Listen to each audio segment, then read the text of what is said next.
नमस्कार दोस्तों, stock market studies में फिर से एक बार आपको बहुत बहुत स्वागत है। तो आज मैं फिर से आपके सामने कुछ इंपॉर्टेंट कंपनी का अपडेट शेयर करने वाला हूँ। तो बहुत इंटरेस्टिंग होने वाला है इस वीडियो, क्योंकि कुछ हिडन पॉइंट्स भी मैं आपके साथ शेयर करूंगा, जिसको देखने के बाद आपको पता चलेगा कि इस कंपनी में अपकमिंग टाइम्स में कितना ग्रोथ आने वाला है। तो चलो सबसे पहले देख लेते हैं फर्स्ट कंपनी कौन सा है। देखिए, फर्स्ट कंपनी का नाम है अल्काइल अमीन्स केमिकल्स लिमिटेड। देखिए, कंपनी के नाम में ही आपको पता चल गया कि कंपनी केमिकल सेक्टर से बिलोंग करते हैं। देखिए, लास्ट 2 ईयर्स में केमिकल सेक्टर के कोई भी चेंजेस नहीं आया, मतलब लगातार करेक्शन हुआ, कोई ग्रोथ देखने को नहीं मिला। क्यों? क्योंकि केमिकल सेक्टर में जो डिमांड है वो कई हद तक कम हो चुके हैं। कितना कम हुआ वो आपको इस कंपनी के क्वार्टर रिजल्ट में देखने को मिल जाएगा। जैसे देखिए, पिछले सालों में कंपनी का 2022 में कंपनी का सेल्स का आंकड़ा कितना था? 425 करोड़, 470 करोड़, और 2023 में 420 करोड़, 412 करोड़ के आसपास था। और आज वो घट के हो चुके 350 करोड़, 322 करोड़। तो इस तरीके से कुछ सेल्स का आंकड़ा है। एक्सपेंस को कंपनी कंट्रोल में रखे, उस बेसिस में कंपनी का नेट प्रॉफिट 46 से लेकर 38 तक पहुंचा। मतलब कंपनी का जो नेट प्रॉफिटेबिलिटी है वो जिस तरीके से ग्रोथ हो रहा था, वो ग्रोथ अभी बहुत हद तक कम हो चुके हैं। क्योंकि एक टाइम जो कंपनी का 50 करोड़ के आसपास प्रॉफिट हो रहा था, वो 38 करोड़ तक पहुंच चुके हैं। मतलब ग्रोथ किस लेवल में कम हुआ है आप यहाँ पे देख सकते हैं। अभी इस कंपनी की मजेदार बात आपको बता दूं, कंपनी के जो profit growth and sales growth है, अगर उस आंकड़े को यहाँ पे देखा जाए तो कंपनी क्या कर रहा है। देखिए, आरओई रिटर्न ऑफ इक्विटी जो 25% था 5 साल में, वो घट के 11% हो चुके हैं। आरओसी जो पहले 25% के आसपास था, अभी 12% हो चुके हैं। नेट प्रॉफिट मार्जिन वो 5 साल में 16% था, अभी करंट ईयर में 10% के आसपास है। डेप्थ ऑफ इक्विटी 0 के आसपास है। ओवरऑल बात करूँ, कंपनी का जो परफॉर्मेंस है वो कई हद तक यहाँ पे कम हो चुके हैं। तो अभी इस कंपनी के ऊपर सबसे इंपॉर्टेंट पॉइंट जो है वो मैं आपके साथ शेयर करूंगा, वो है कंपनी का बैलेंस शीट। आप देखेंगे, रिजर्व एक टाइम 97 था, आज कितना बना है? 1250 करोड़। मतलब कंपनी में कोई भी प्रॉब्लम नहीं है यहाँ पे। और कर्जा देखिए, एक टाइम 150 करोड़, 180 करोड़ तक चला गया था, आज वो घट के से 3 करोड़ तक पहुंच चुके हैं। मतलब मैनेजमेंट बहुत स्ट्रांगली इस कंपनी के ऊपर काम कर रहा है। और फिक्स एसेट 126 करोड़ से 1000 करोड़ को भी क्रॉस ओवर किया।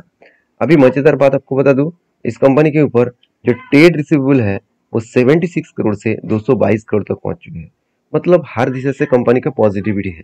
तो कंपनी के ऊपर इतना सारा पॉइंट्स पॉजिटिव होने के बाद भी शेयर में इतना ज्यादा फॉलिंग क्यों देखने को मिला?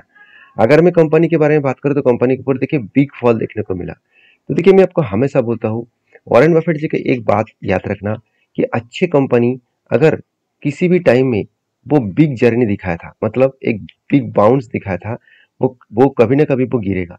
और गिरने के बाद फिर से वो यू टर्न लेकर वापस जाएगा। मतलब क्या है, पैटर्न से ही बोलता है कि जो कोई भी कंपनी अगर भागते चले जा रहे हैं, वो कभी ना कभी गिरेगा। क्योंकि जब भाग रहा था उसका वैल्यूएशन हाई हो गया था, तो हाई वैल्यूएशन के ऊपर बड़े बड़े इंस्टीट्यूशन माल बेचेंगे। तो जब माल बेचा जाएगा तो वो करेक्शन होगा, और उसके बाद फिर से वो वहां से रीबैक कर सकते हैं। अगर रीबैक करना स्टार्ट हो जाए तो सोचना वो पहले प्रीवियस लेवल तक जा सकते हैं। तो करंट लेवल से लेकर अगर मैं टॉप लेवल तक देखूं तो ऑलमोस्ट 140% का अप टेन गेन आ सकता है। तो मैं इस कंपनी के ऊपर बुलिश हूँ। आपकी क्या ओपिनियन है, जरूर कमेंट्स करके बताना। नेक्स्ट जो कंपनी है उसका नाम है एफएल इंडिया लिमिटेड। तो एफएल इंडिया लिमिटेड बेसिकली इस कंपनी का अगर चार्ट पैटर्न देखा जाए तो एक एक साल में कंपनी के ऊपर बहुत ज़्यादा वोलाटिलिटी देखने को मिला। क्यों? क्योंकि आईटी सेक्टर कंपनी है।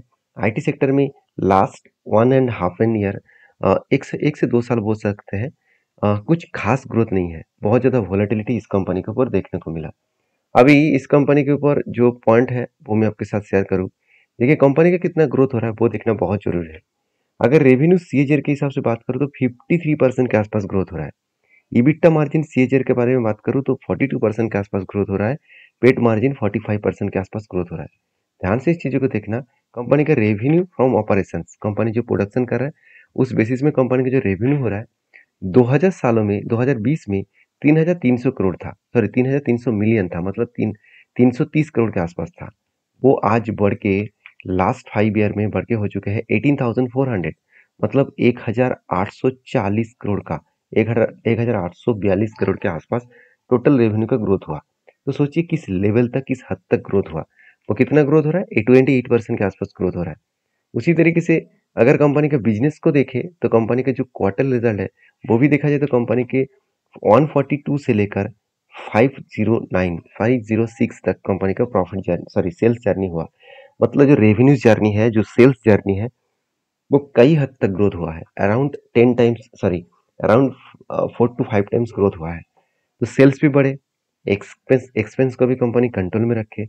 उस बेसिस में नेट प्रॉफिट 59 से लेकर कंपनी 87 तक कंपनी का नेट प्रॉफिट देखने को मिला।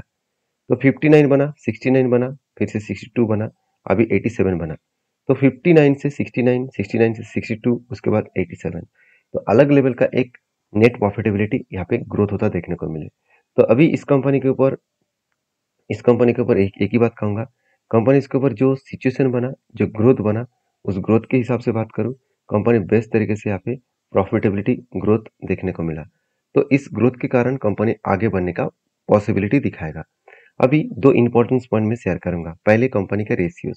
देखिए रेशियोज में कंपनी आईटी सेक्टर कंपनी है, तो इसलिए इसका सिर्फ डेटोस डे दिखेगा। इन्वेंटरी डे, डेज पेबल ये नहीं दिखेगा, क्योंकि कोई भी प्रोडक्शन नहीं है इस कंपनी का।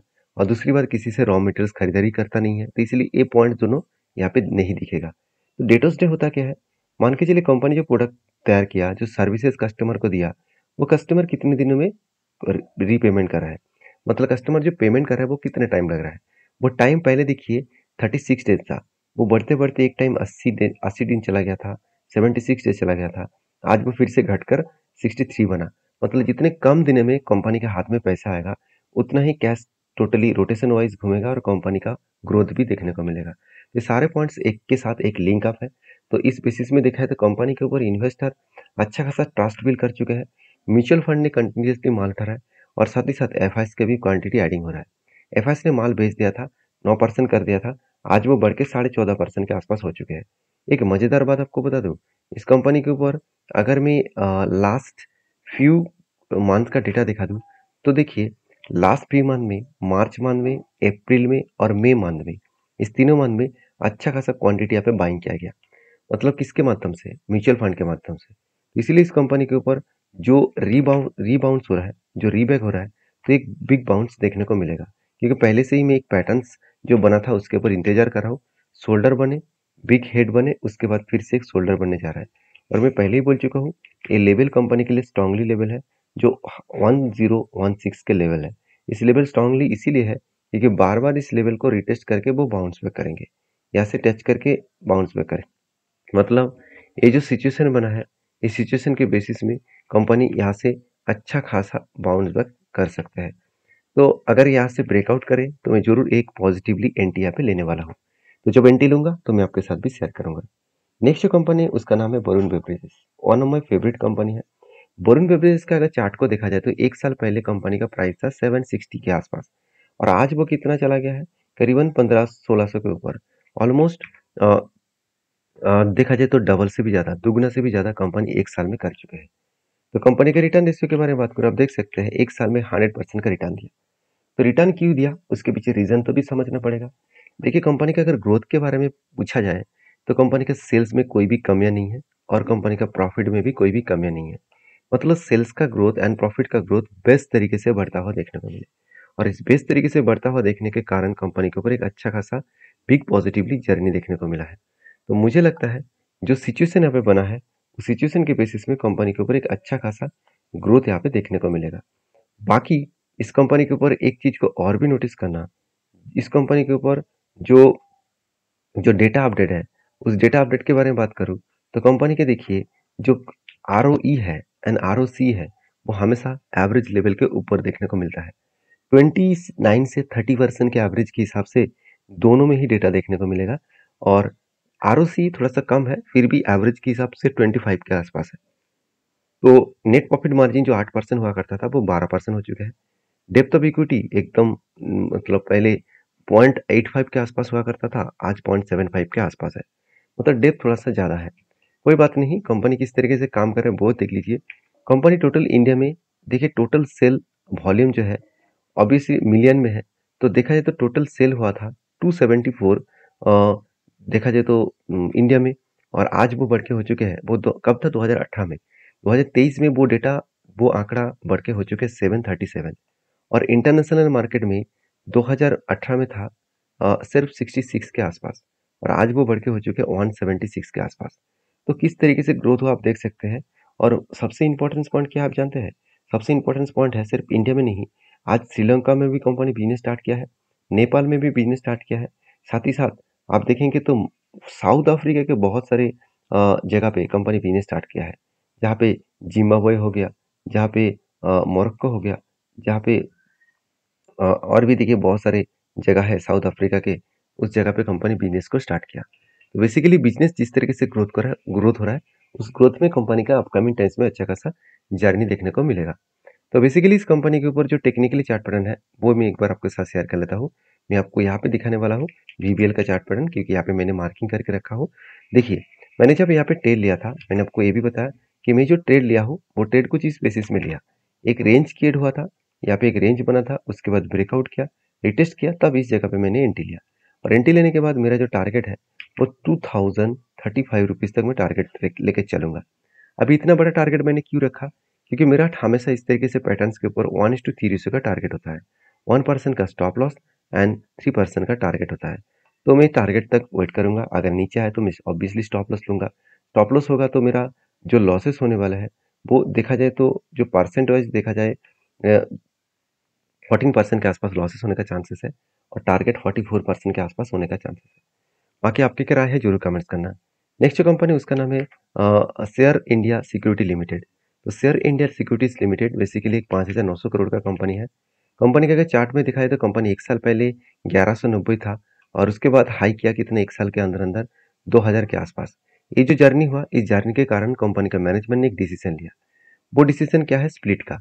27 तारीख को कंपनी हर एक के बदले कंपनी आपको 5 शेयर देने जा रहा है। तो 5 शेयर देने जा रहा है, इसका मतलब क्या है? इसका 10 का फेस वैल्यू था, वो अभी 2 रुपया बन चुका है। तो मेरे हिसाब से बेस्ट तरीके से एक सिचुएशन बना, उस सिचुएशन के बेसिस में कंपनी आगे बढ़ने का कोशिश कर रहा है। बाकी आपकी क्या राय है जरूर मुझे कमेंट्स करके बताना। तो वीडियो में जानकारी अच्छा मिले तो प्लीज़ लाइक करना, और ये वीडियो टोटली एजुकेशन पर्पस में था, क्योंकि मैं कोई सेबी रजिस्टर्ड पर्सन नहीं हूँ। अगर काम करना है तो आपके सेबी रजिस्टर्ड एडवाइजर के साथ एक बार बातचीत करके ही काम करना। मिलते हैं नेक्स्ट वीडियो में, तब तक के लिए धन्यवाद।